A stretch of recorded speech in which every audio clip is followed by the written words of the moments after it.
your life. Hey, y'all, what's up? Episode 10. And here's Monday through Friday, Charlie preaches, and Friday to Monday, cracks. yes, man. Say that. It's supposed to be, I ain't gonna hold you.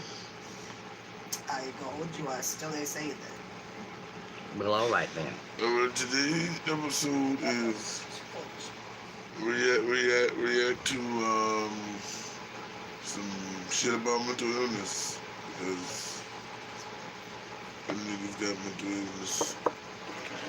Alright, Just about. let's go.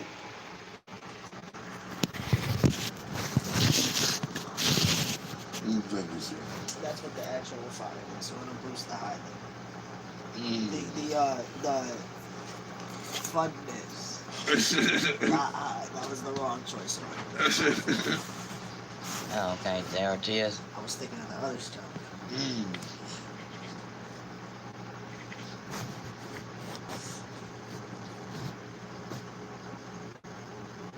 Alright, Let's go. we off. I want to start this story off by saying I'm a 22-year-old guy living in a small town in upstate New York. Mhm. My name is Kevin. I won't use my last name for obvious reasons. My father, Steve, was a doctor and a brilliant man. What the fuck? He also died to save my life.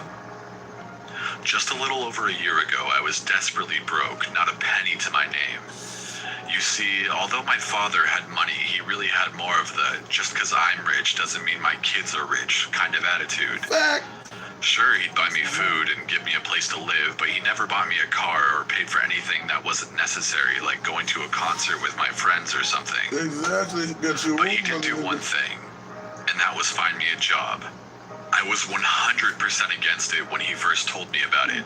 Being one of the biggest doctors in our area, he had tons of connections to the community, especially in his field of work. So his grand idea was to have me work at a psych ward. Father of the Year. Well, anyway, like I said, I was 100% against it. What are you, fucking crazy? I think were my first words in response. $25 an hour, was his response. That was enough for me to break, especially when my bank account balance was looking like a string of Cheerios. 25 an hour. Before I said yes to him, however, I needed to know what I had to do. He told me I would basically be a janitor, to which I scrunched my face at. No, janitor. But that 25 an hour was way too tempting. How the hell did you give me that wage? Do you know the guy or They something? make money now. Sure do, he said. Bob Conti. I already talked to him on the phone yesterday. You walk down there tomorrow and you tell him your pop says, No, lay off the I was gold making 22. chains. I was never going to say that to him. We had a crazy one. The next day I rode my bike the 6-mile journey to Williams Asylum. Shut the fuck The up. bleak white painted building had no life to it. It gave a crawling feeling to my The stories he skin. could tell you. The front doors creaked when I opened them, the peeling paint crinkling under my fingers. I was immediately greeted by a 30 to maybe 35-year-old woman sitting in a small lounging area. Hello. How can I help you? Hi. What, I'm Robin? Kevin. He said, I said hi. uneasily. Yeah, so I think I'm supposed to meet with Bob Conti. Oh, yes. Bob is in his office right now. If you follow me, I can bring you right to him. Hey, Okay. I said as she was standing from her desk. She walked in a calm fashion, her high heels echoing off the corridor halls, clacking on every step, Clank, clank, clank, her clank, brown clank. hair bouncing along with her rhythm. Clank, A little overdressed for her job, I thought. Bob. Bob, you have a visitor. What's your name again? Kevin. Kevin is here to see you. Right? Wait. The door opened moments later with a tall man standing on the other side. It's another one of them annoying tones that I hate. Hello there, Kevin. He said in a tired voice. You good? time. How can I help you? I hate people. Yeah, my father talked to you on the phone about starting work here. He's He talking told me to like he talk got to you. heartburn, bro. What I said, game is it? unsure of the actions to He's take talking like he next. got heartburn. Oh, right. Well, first off, I should start by showing you around the place, he said, leaving his office. Your main job will be feeding the patients and washing the bathrooms and generally just keeping things clean around here. Feeding them? I questioned, uneasy of the task. Well, really, all you have to do is just put a lunch tray through the feeding slot in their cells. It's not like you're spoon feeding them, he explained. Damn. I gave a sigh of Use that room. relief. His way of speaking of the patients gave me chills. He Exactly. referred to them almost as animals or something. Conti, is So that when they say Northern cell, that Italian? means because they can be I locked. asked, just trying to get to know him a bit. Them niggas, they What's crazy as hell. that? I He don't said know. with a twist on his face. You lock cells. Conti, You that's don't lock one. Italian, right? The rooms about I asked again. Oh, Conti. I thought you said Monty, he said jokingly. Cell. Yeah, Northern Italian. Good guess. I laughed and asked him to tell me a bit more about the job. There are only 10 patients here, one of which is in a 24-hour solitary. I'm putting my color. Not to scare you, but I must tell you, he is a murderer. He is clinically insane and not allowed in prisons. And under no circumstances are you ever to talk to him. He is very manipulative and violent. Please, for your own safety, if you ever have a concern or question about him, come to myself or Tammy, he said with a serious look in his eyes. I could instantly feel the direness of his words. I understand, I said with a gulp. Okay, anyway, he said, right now the other 9 patients are in their rooms and will get to come out a little later for their nightly hour of common room time. Believe it or not, most of them play board games while a few play with the imaginary bunnies that walk around with them. It will take some time getting used to it, but Yeah. trust me, it's not as hard as it sounds. I guess I'm going to have to take your word on that one, I said. This is the common room, he said as we rounded a corner to a small room with a few tables and chairs strewn about, a few different board games on the shelves. All you have to do is sit right there for about an hour and make sure nobody kills anybody. Wait, huh? My jaw dropped, unable to say anything. I'm kidding. The other 9 inmates are all non-violent. They have 0 records of physical altercations. They've got some foul mouths, though, so be ready for that, he reassured. He showed me the bathrooms and the holding cells and the rest of the grounds until finally the tour was over and we were back at his office. So most of the time I'm in my office, doing the paperwork for invoices and making sure I've made the orders for food shipments and whatnot. You know, ownership stuff. Anyway, you can talk to Tammy if you need anything. She's usually at her desk. Think of her as your sub-boss. Welcome aboard, he said with an extending handshake. What do I do now?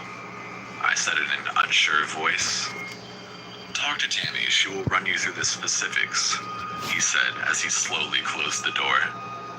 I walked down the winding, confusing hallways, finally making my way to Tammy's desk.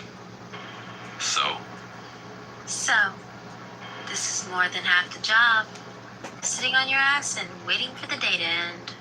wait, really? 2 for $6? Like, Every day. Wow, bro. suck your neck and make your booty shine. Yeah, I want to choose to feel switch to do. You know what? I can let the patients out early tonight so you can see how that works. Bob shouldn't mind.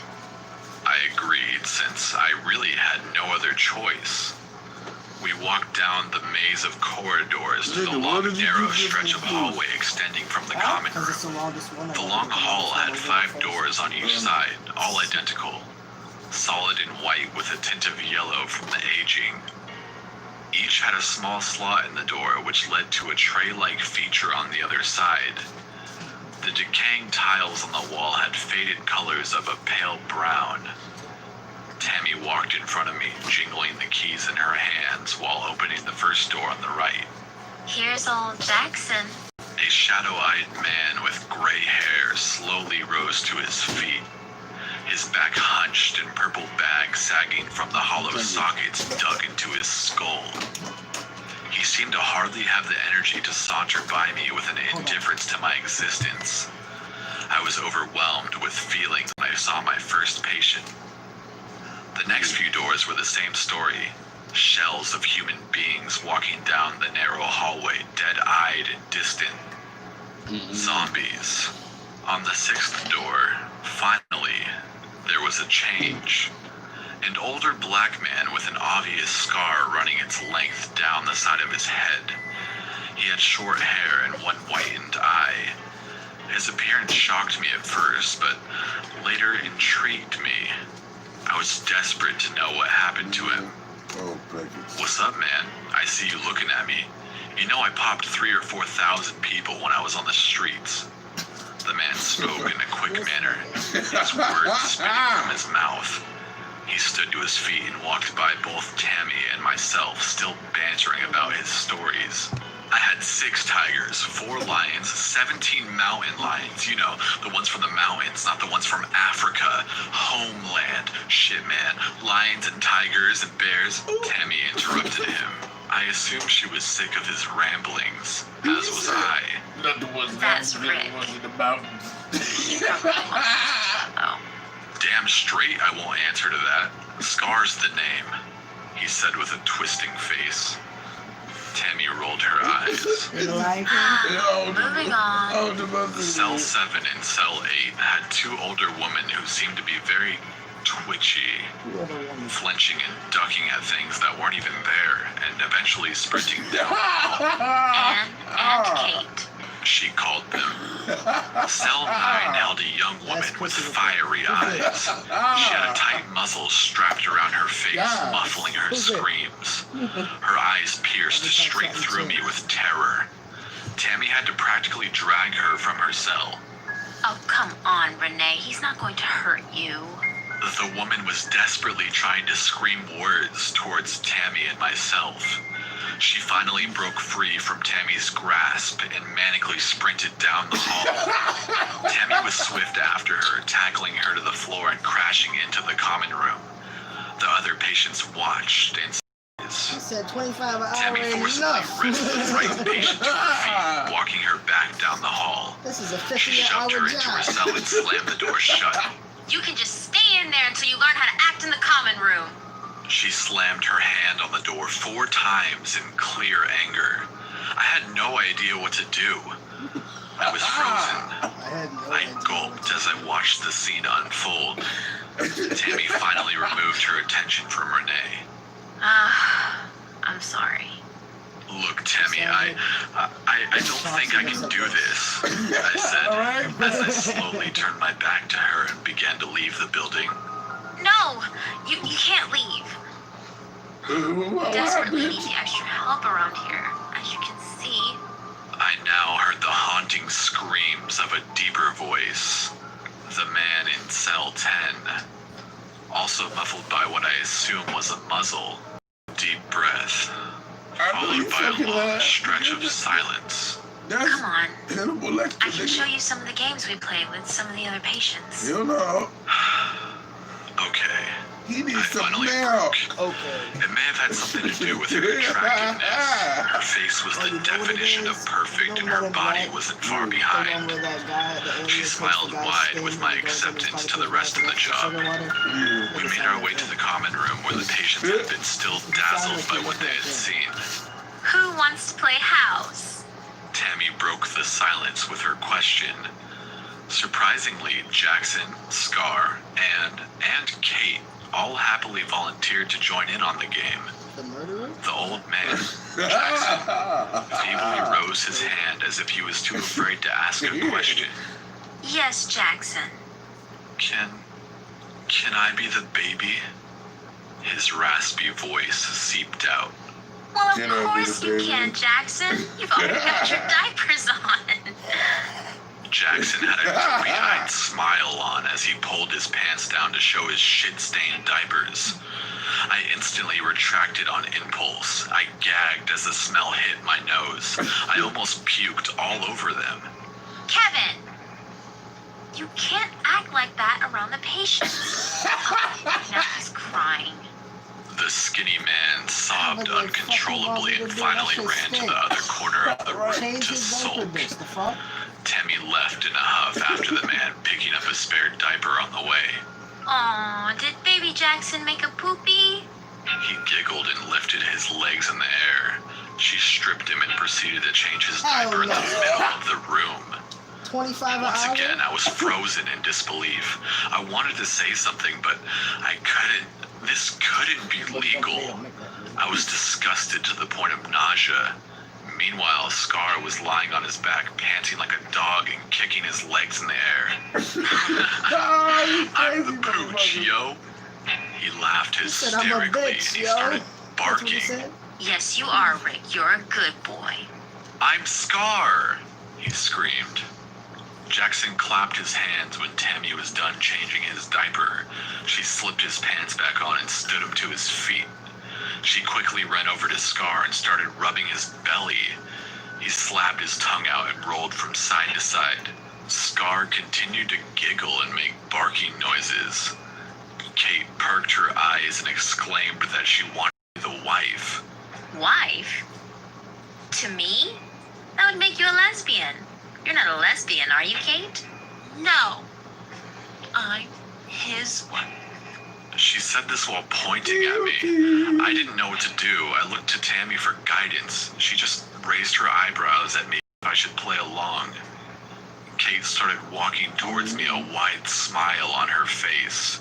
I stepped back a few feet and she finally reached me. Her arms coiled around me tightly and squeezed. My hands shook as she squeezed even harder. I glared at Tammy, waiting for her to do something about it. She's just playing, Kevin. Are you sure? I hardly managed to squeak out.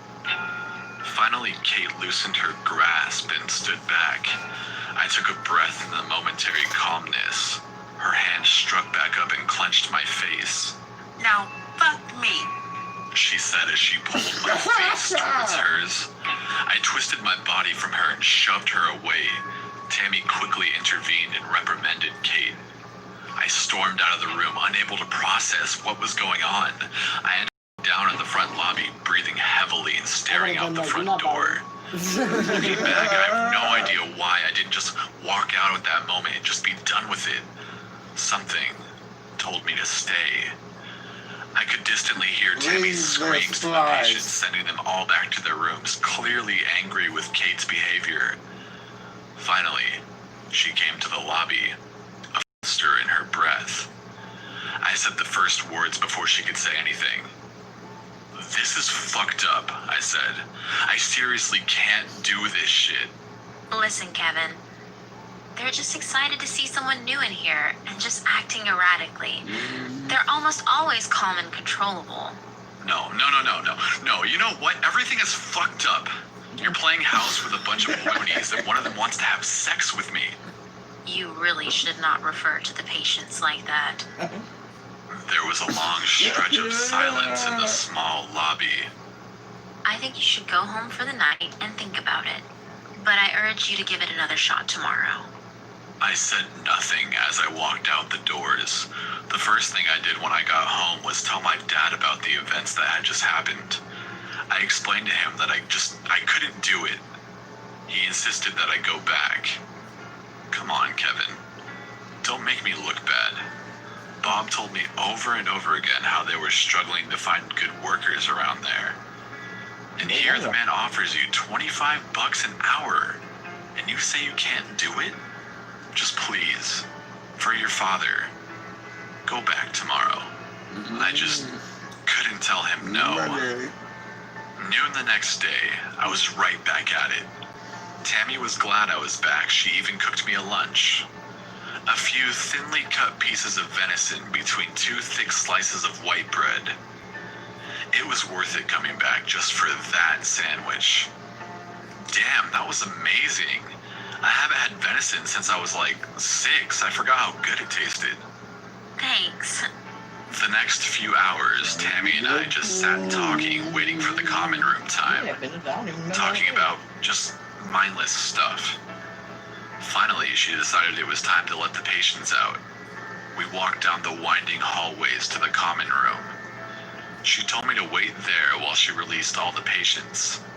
She was back shortly after, a flood of wackos behind her. Some of the quieter ones began playing checkers with each other while the more livelier group came towards Tammy and myself. Have I ever told you I used to have 8 Komodo dragons?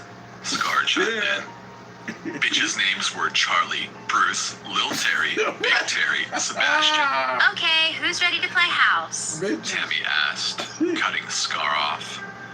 They all jumped for excitement when she suggested it. It just creeped me out. Their facial expressions chilled me. I just needed to leave the room. Where's the bathroom, Tammy? Oh, just down the hall past the cells rooms. I quickly left the room, jetting past the cell hallway, hearing the haunting, muffled screams of the man in cell 10. Chills ran through my whole body. I finally made it to the bathroom. I didn't even have to go. I just sat on the toilet for a minute until I could gather my thoughts. I walked back down the hall slowly, not even really wanting to get back to the common room. The man had seemed to have stopped screaming. I got closer to the hall and my spine tingled. Before long, I was standing at the end of a long, dead-end hallway directly in front of cell 10. I was strangely curious, with the same longing feeling to look down when you're standing on top of a towering ledge. I was staring at the pale white door. There was no sound whatsoever. No movement, no breathing, no screaming. Nothing. I crouched down, slowly moving my face to the feeding slot, peeking through with my eyes. I could barely see anything, mostly shadows and an obstructed view from the feeding tray. I knelt down to try to get a better glance. As I repositioned myself, I noticed something on the floor just by the door frame. A small puddle of deep red blood pooling a few inches out from the door. I lost my breath. As I looked back up through the slot, I was staring at 2 bloodshot eyes split open in terror. I fell onto my back, fear engulfing my body. My head slammed on the door of cell 9 directly across the hall from cell 10. I had forgot there was a patient in cell 9, that is, until she started her screaming again. The man in cell 10 started slamming what I assume was his face or hands against the door. I quickly scrambled to my feet and started making my way back to the common room to tell Tammy the patient was bleeding. At the end of the hall stood Kate. Her eyes pierced me. Hello, husband. She started walking quickly towards me. I didn't even hesitate to burst by her. I slammed her body against the wall and ran the narrow hallways to the common room. Tammy was sitting on the couch with her back to me while the patients wandered, free to do what they like. Are you even paying attention? You got crazy fucks running all over the place and you're sitting in here. My words were cut off from the shock of what I was seeing as I walked to the front side of the couch. Jackson laid on his side, his head in her lap, hugged on her exposed nipple. What the fuck is going on in here? Tammy quickly jumped up, putting her breast back in her shirt. Feed the baby, Jackson happily exclaimed. He's just playing. I shook my head in disgust. No, I'm going to tell Bob. No, you can't. She screamed as she followed after me. I made it to Bob's office much quicker than she had, opening the door unannounced. He was sitting at his desk, the barrel of a pistol in his mouth. He looked at me with surprise and pulled it out of his mouth swiftly. I was in shock. He quickly turned to anger. Never interrupt me during my private time. His voice shaking in rage. His face turned red with fury as he stood from his desk. The photo photo on his medical license hung in contrast on the wall behind him. His calm, smiling face on the document seemed to mock him from behind. I looked at the photo with more focus. Dread seeped into my soul, for I came to realize the man in the photo on the wall and the man behind the desk were not the same people. My heart sunk. I had no idea what to do. I backed out of the office slowly until I came into contact with Tammy. She was hysterical and screaming that I not tell Bob. The intense skittishness of myself at the time caused me to backhand her with reactive fear. She fell to the ground instantly, the keys to the cell sliding across the hall. My gut wrenched as the gears in my head started turning, piecing together what I thought was happening. I snatched the keys and sprinted down the twisting halls, dodging the wandering, dead-eyed patients. I went straight to cell number 10 and twisted the key in the door. My suspicions were confirmed when I saw the man. I know, right? The same man from the photo in the office. Bob Conti. My stomach twisted and I nearly threw up when I realized what I had eaten earlier in that day. He had multiple hunks of meat removed from his thigh, blood running down his legs and pooling on the ground. Before I could even react, I glanced down the long, tight hallway to see Tammy standing still with a petrifying twist in her eyes, a knife with dried blood dangling from her right hand. Her head tilted and a soul-killing smile crept across her face. I tried to step away, my back hitting the dead-end wall. She moved with inhumane speed towards me, the knife raised with intent. She hissed at me with loudness. I stumbled over my own feet and fell into the cell. She slammed the door shut and made chilling cackles of laughter. Did someone get scared?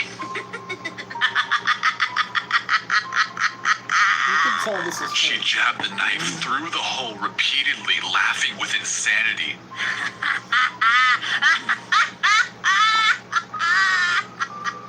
She finally walked away, leaving us locked in the room.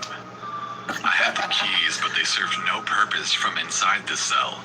I removed Bob's muzzle and he explained to me what had happened, and that the woman in cell 9, Renee, was his receptionist.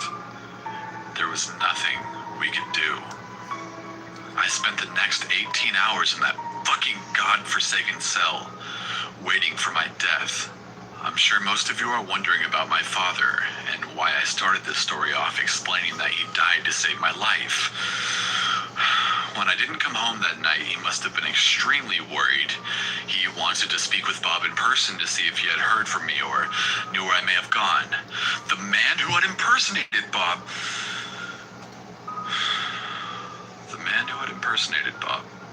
shot and killed my father. Oh yeah, this is great. But not before he called the police to let them know something was wrong. The man behind the desk died in a shootout with the police, and they had to use a blowtorch to open the doors to both cell 10 and cell 9. Renee was somewhat back to normal within the first year, but Bob never recovered. I honestly don't think I have either. The police say there was never a woman in the building or around the area that matched the description of Tammy. It's been a year now. The reason I'm telling this story today is because last night I saw Tammy. There's no mistaking it. Her face has been burned into my mind. She was standing in front of my house, just staring with those cold eyes. I have no idea how she could have found me, no explanation whatsoever. I'm in serious fear for my life. I've already contacted the police and they will be keeping an eye out on my house day and night. I can't live my life like this. That shit was trash. So fucking move. That The shit fuck was so you mean? fake. Like, that was the fakest shit I heard in a long time. Fuck you mean?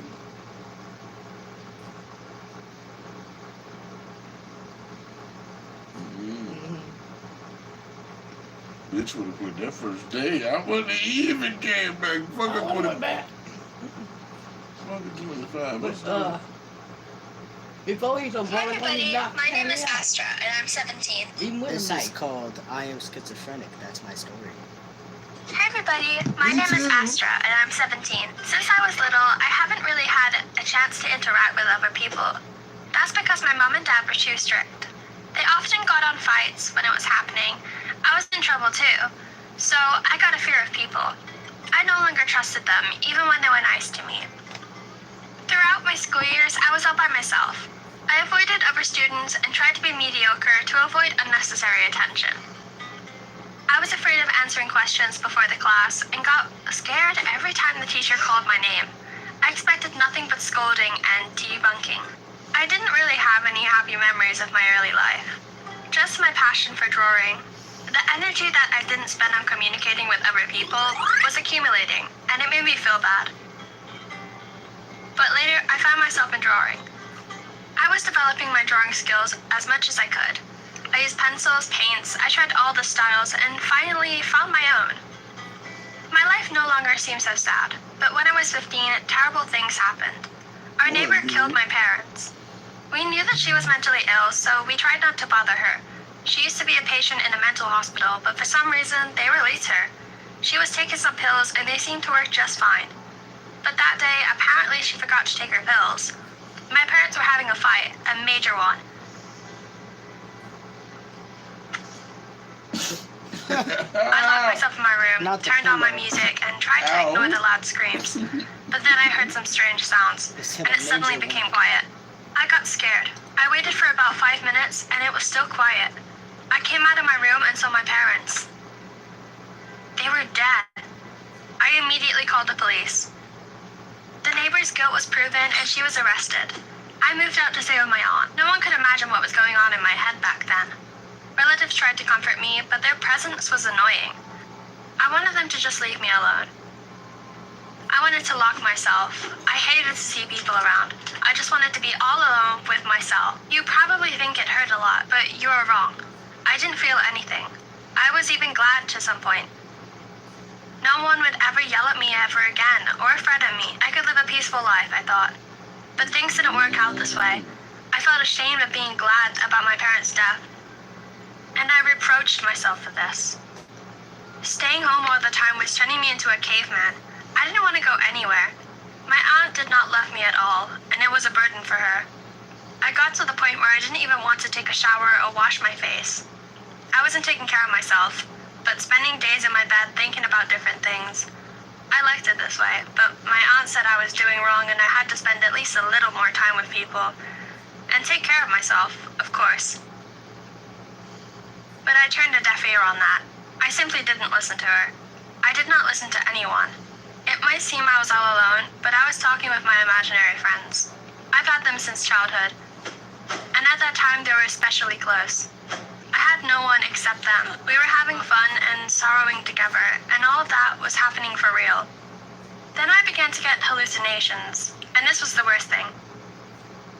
It seemed to me that somebody was knocking on my door and trying to break into my room.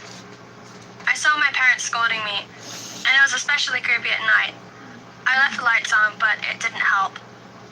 In addition to my parents, I saw images from horror stories that I once watched. Scary creatures that wanted to get me. Some even beat me. And when it turned out that I was beating myself, my aunt did not care about me. She brought me food and water, but never tried to talk to me. But when she discovered I was having some issues, she did take me to a psychiatrist. On the way to the psychiatrist, I saw scary creatures sitting behind every corner, and they were watching me. After an interview and a few tests, a psychiatrist said that I had paranoid schizophrenia. Me too. Unfortunately, there were no cures to get rid of it completely, but there were some special pills that suppress the disorder. They put me in a cell with other patients just like me. My schizophrenia was progressing. I was having emotional decline. It seemed my feelings were fading. I was turning into an indifferent person. In all respects. Things that used to cheer me up would no longer matter. But then, all of a sudden, some other things began to affect my spirits. I didn't even care that my aunt was hospitalized due to progressive diabetes, but when the nurse dropped my pillow, it almost made me cry. And this no longer seemed strange to me. I got used to it. I also got speech issues. I was so much into my inner world that I didn't even think of approaching other people. I was losing my speaking ability. I could stay silent all day and I was fine with it. Leaving alone my hallucinations, they became more frequent and intense. That was a scary situation, but there were some good things about it. Although I couldn't stop seeing images popping in and out of my head, I decided to make use of them. I asked the nurse for a pencil and a paper and began to create. I draw all the images I was seeing. My creativity has progressed significantly. Creepy and creative images coupled with my drawing skills resulted in magnificent works of art, unusual for ordinary people. It was a routine for me. Through drawing, I expressed my vision of the world and reality. It comforted me. After treatment, I felt better. Gradually, I began to recover. Soon, I returned home and continued drawing. My hobby became the point of my life. I was even invited to participate in an art exposition where my works were praised by experts. Thanks for watching. Like the video and subscribe to the channel. Write in the comments whether you've heard of schizophrenia and describe your attitude towards people with this disorder. You think you ought to draw?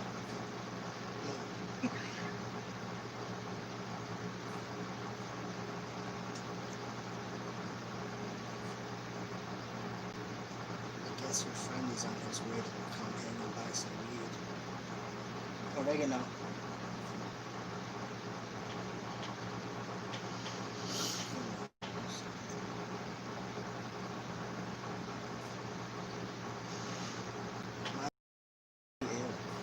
Summer of 1995 was the hottest summer in years.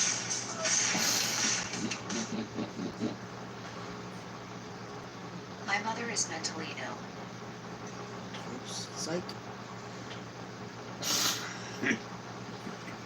My mother is mentally ill. Hello, my name is Julie, and I would like to share my story with you. I grew up as an only child in a loving home. Like many teenagers, getting along with my parents seemed like a constant struggle. However, with time, I started to notice that problems are not as typical as I thought. It all started 2 years ago, when my mother was struggling with mental health issues that I didn't understand. I remember seeing her sad most of the time. She wouldn't laugh or smile, and on some days she wouldn't even get out of her bed. My mother's struggle with chronic depression started to affect me badly. I was no longer able to depend on her for the support I needed, especially while going through the most challenging phase in my life. I was even more sad to see it was affecting my father. He couldn't handle to see her like this, and it brought him down. Our lives were not normal anymore. We couldn't do the family activities that we used to do, like going on a trip together, visit our friends and relatives, or even have dinner on the same table. By then, my father was taking my mother to counseling to help her get better. They explained to us that it might be a long process before she would go back to her normal self. Even though I was devastated, I decided to be strong and take care of things until my mother gets better. While my father spent most of his day at work, I cleaned the house, did the laundry, got the mail, and more. On top of that, I had to do my homework, cook, and take care of my mother's needs. Despite being in a position where I had too many responsibilities for my age, all I cared for was that my mother gets better. But with time, I started to feel very tired, and my grades suffered. I couldn't stay awake during class, and couldn't even hang out with my friends. I felt so lonely, and there was no one looking out for me. I was tired all the time and emotionally exhausted. Basically, my life was a living nightmare, and I couldn't do anything about it. I felt stuck, and with no one to turn to for help, I lived in constant stress. Until one day, when I was at school, my English teacher asked me to stay after class to talk. She explained that I was always an exceptional student, but she was worried about the drastic decline in my school achievements. I burst into tears and began to tell her everything that has been happening. My teacher carefully listened to everything I had to say, which gave me instant relief. I didn't realize how badly I needed to talk to someone until that moment. Luckily, my teacher was able to provide me with some reassurance. She told me that living in a situation where one of the parents suffer from depression is not uncommon at all. In fact, about 1 in 5 children in the U.S. live in a household with parents who suffer from severe depression. I was comforted to know that I was not the only one who struggled with these issues. In fact, it made me feel less lonely. She also assured me that things will get better with time, and that I only need to be patient and strong to get through this. A while after, she signed me up for counseling at school and made sure I go once a week. With time, I started to notice that my stress is slowly fading. And to my surprise, my mother noticed it too. She explained that she understands that the past 2 years were difficult not only for her, but for me as well. She told me that her therapy sessions are starting to help her overcome her depression, and that she appreciates the patience I maintained in this difficult time. Suddenly, hearing this from her for the first time in a long while made me forget all about the past. I was delighted to see her making progress. I felt hopeful, motivated, and excited because I knew things will get better. After a while, I started to notice that my mother is smiling again, getting out of bed, and even cooking for us. Before I knew it, my dad and mom and I were having dinner on the same table, like old times. Going through this experience has taught me a lot about patience. It is never okay to lose hope, and we must stay strong for the ones we love. Even though sometimes it can be very challenging, it is very important to remember that life is worth that challenge. What do you think of this story? Feel free to share your comments and stories in the comment section below. And don't forget to like the video and subscribe to our channel.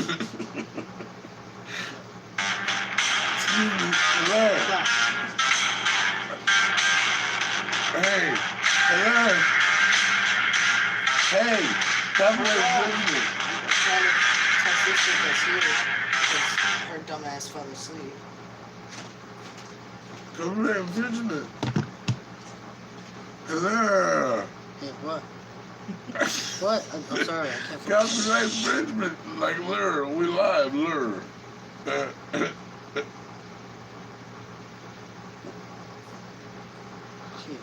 I have 6 mental illnesses. What don't you have? I always knew. I got 25. Me too. Yeah, it's the Me Too movement. I always knew I was a little different.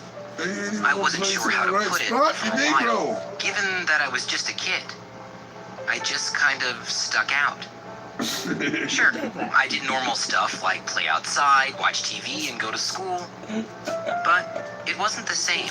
Real life fell asleep. I had to put my hot dog The other down. kids seemed to like to do stuff together. Instead of playing pretend on their own, they'd actually do things with each other, like play hide and seek or tag. Things that bothered me didn't seem to bother them. And if they didn't like something, it wasn't a big deal. They'd ignore it. I couldn't. Some certain things around me are just so annoying. Couldn't they feel it too? Autism, the nice lady with the crooked glasses called it. The fact that they weren't sitting straight on her face bugged me a lot, along with the annoying music from the waiting room and the strange smell of her perfume. She said that my brain was just a little different from other kids, and that I would think differently from them. I shrugged it off. It wasn't important at the time. My parents would take me back to that nice lady a lot. The second time, she said I had something else. Then something else the third time. Then another the fourth time, and so on. At 15, I am currently diagnosed with 6 illnesses. I take 4 medications, see a therapist 3 times a week, and I don't go to a normal school anymore. I've been given these diagnoses over many years, and a few have come and gone as they've been disproven. Most people avoid me like the plague. They think that there's something wrong with me, like I'm some kind of monster. like I have a plague they can catch. It certainly doesn't help that I've always been on the strange side, even without accounting for my littleness. They look at this odd little queer kid with short brown hair and giant blue eyes who always wears headphones and think that I'm another species or something. They'd say there was something wrong with me because they couldn't tell if I was a boy or a girl, and because I didn't understand their weird jokes or why I couldn't sit at their lunch tables. When I was little, I didn't care. I liked being on my own. I wish I didn't care now either, but I do. The names hurt. So do the stares. People have a tendency to talk to me like I'm stupid. They treat me like a toddler and always use really small words so I can understand. They don't take the time to learn that my intelligence is anything but below average. They give me weird looks and their words sound different than when they talk to other people. Fake. I'm a person too, though. I'd always wanted to yell that to them. I want to play games with you too. I want to sit with you at lunch. I want to be able to laugh at jokes with you. I want to be your friend. I couldn't. The words wouldn't come out the same way that I thought them. It's like the wires connecting my brain and my mouth got all jumbled, and I couldn't phrase things in a way that made sense. Whenever I went back to talk to the nice lady with the crooked glasses, she got less and less nice. Every word out of her mouth made it seem like I was less normal, less human. It wasn't fair. Eventually, though, I got better at communicating. I got better at acting normal. I learned how to tell people what I wanted and advocate for myself. I got friends who understood. They understood I have autism, that I don't always get their sarcasm, that bright lights and loud sounds overwhelm me. I can't sit still very easily, and sometimes it's hard for me to pay attention. But they stayed because I was human despite that, because they were like me. They liked to sing and watch the same TV shows as me. They liked the same books and even liked to bake or laugh at the same jokes, and they knew that I wasn't my illness. I was me. I know this sounds like a dumb version of don't judge a book by its cover, but there's a reason why it's an old saying. It's true. It applies to a lot of different things, and people with illnesses are one of them. We aren't defined by our flaws as much as neurotypical people aren't defined by theirs.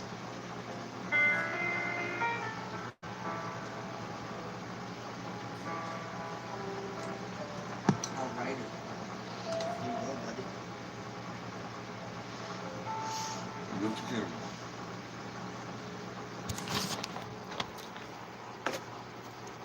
Alright, mental hospital is part Mental hospital, TikToks, part 1. Let's go. Meditate with your strength.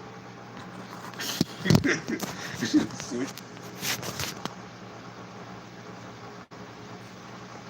He rules up. Alright.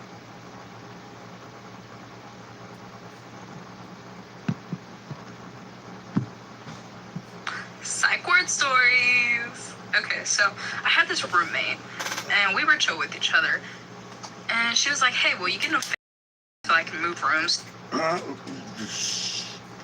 Okay, how did bitch come in and talk about psych ward stories? Like, no, nigga, this is not like, that ain't the way, bitch. Like, what? No, why did you do that? To go be in this other room with this girl that I like, and I was just like, sure, I'm done for that. So we got into it. Pretty bloody, pretty loud.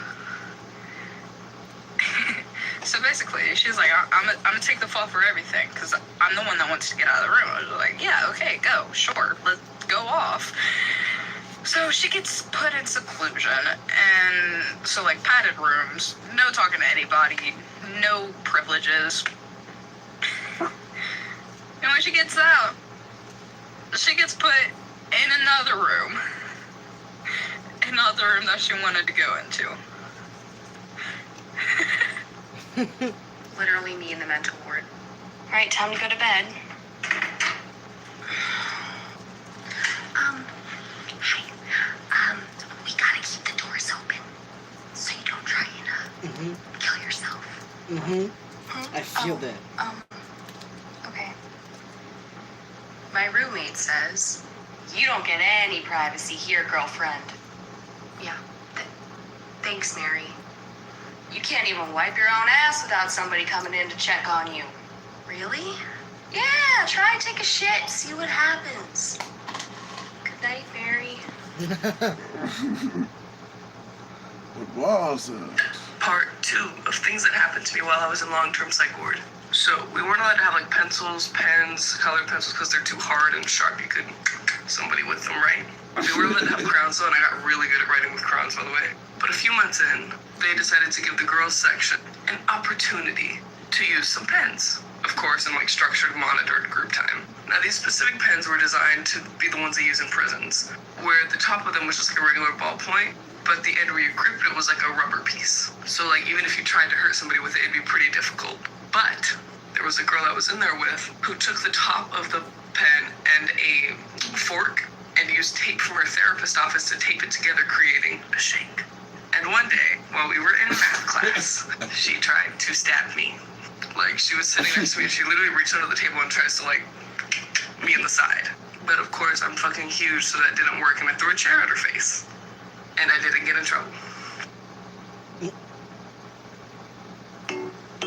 Psych Well, ward. all right. Psych ward stories. Okay, what happened? Oh. Me coming back from outside time in my psych ward and noticing my blanket is gone. His blanket is gone. Her. Yeah. Thank you. Oh, I'm sorry. Approaching a nurse at 24.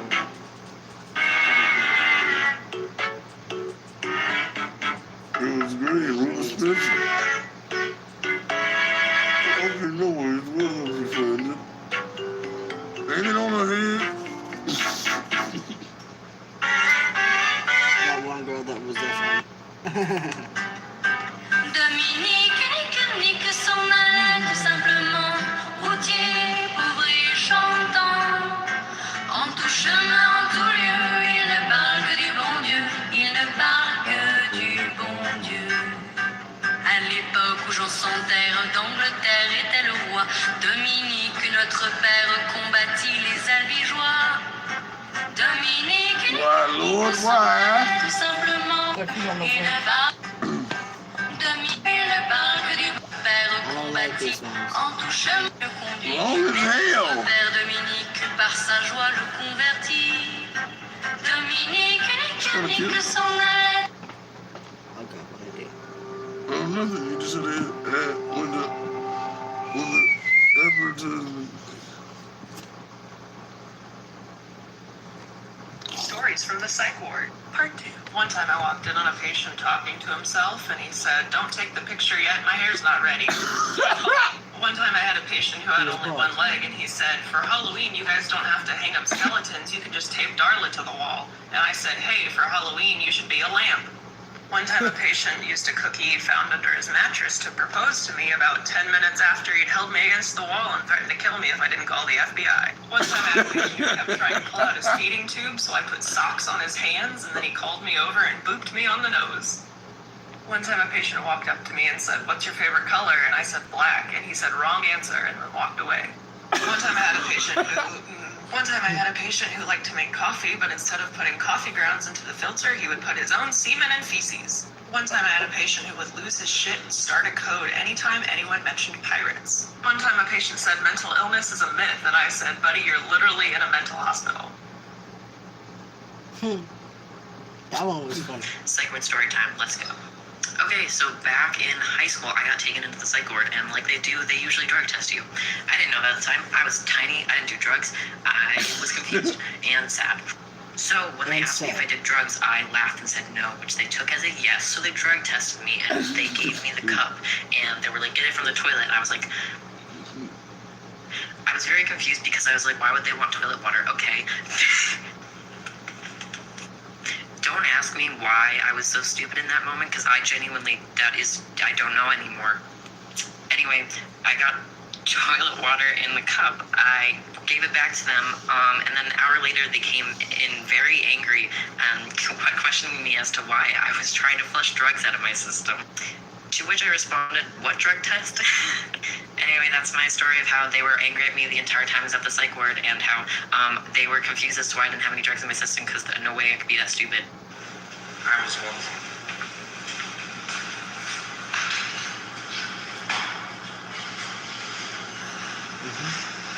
This is the kind of thing for a children's psych ward. Stories from the psych ward.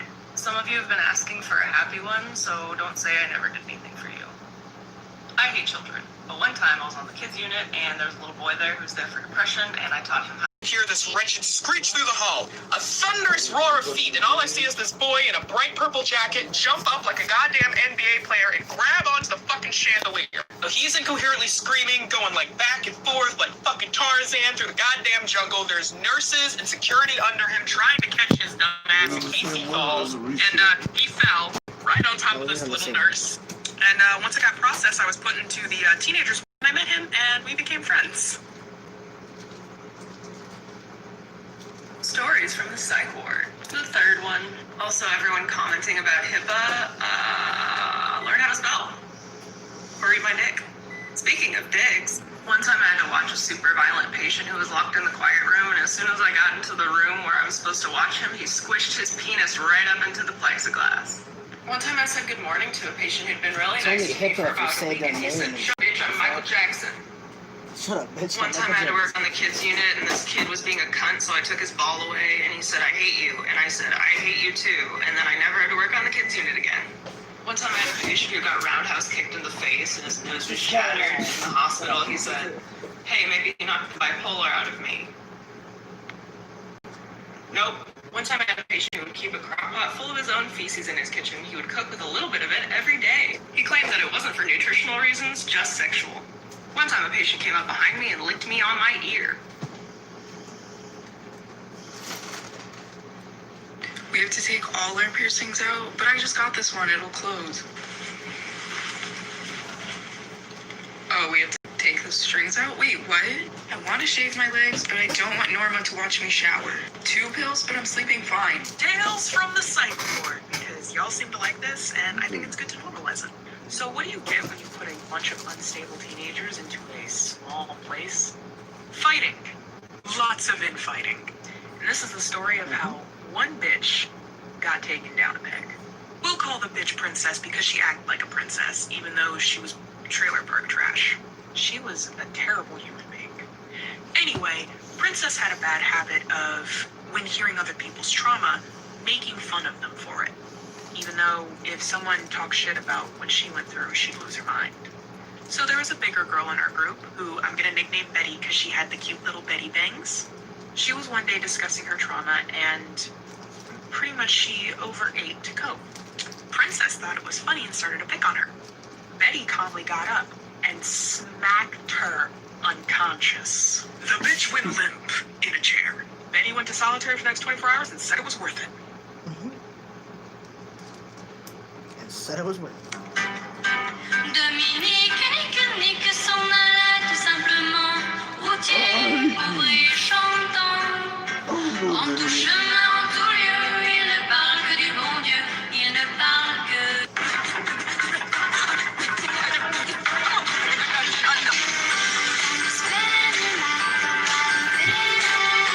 Okay, on that note, time what else?